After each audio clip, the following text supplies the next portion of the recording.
ছোটবেলায় আম্মু এই পাকোড়াটা প্রায় সময়ই বানাতো।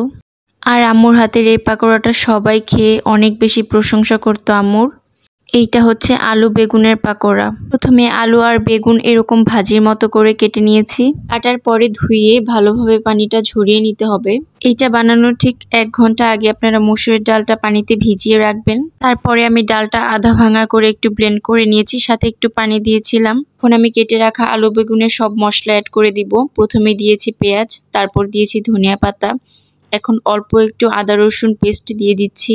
দিয়েছি আধা চামচের মতো হলুদ গুঁড়া, আধা চামচ মরিচ গুঁড়া, 1 চামচ ধনিয়া গুঁড়া আর 1 চামচ জিরা গুঁড়া। আর এইটা হচ্ছে এই পাকোড়ার মেইন ইনগ্রিডিয়েন্টস। আর এইটা হচ্ছে মাংসের মশলা। মাংসের মশলা আমি প্রায় 3 চামচের মতো এখানে ইউজ করেছি।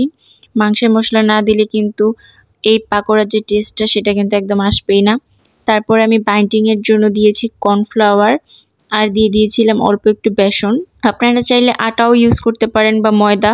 এগুলা দিলে খুবই ক্রিস্পি হয় আর বাইন্ডিংটা অনেক বেশি ভালো হয়। এখন আমি সবকিছু একসাথে মিশিয়ে নিব। আপনারা দেখতে পাচ্ছেন আমি কিভাবে করে মেখে নিচ্ছি।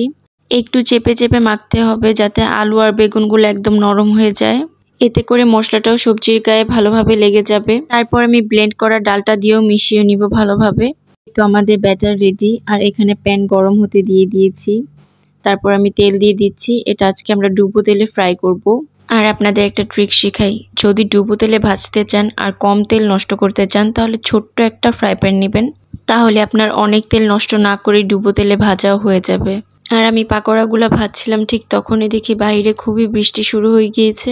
আর এরই মধ্যে আমার সবগুলা পাকোড়া ভাজাও কমপ্লিট হয়ে গেল। টমেটো সস বা চাটনির সাথে এই পাকোড়াটা অনেক বেশি ভালো লাগে। আর হ্যাঁ, এটা কিন্তু গরম ভাত আর ডালের সাথে অনেক বেশি মজা লাগে। এখন তো সন্ধ্যায় বাইরে থেকে কিনে আমরা অনেক ধরনের ফাস্ট ফুড খাই, কিন্তু ছোটবেলায় আম্মুই ঘরে সব বানিয়ে দিত।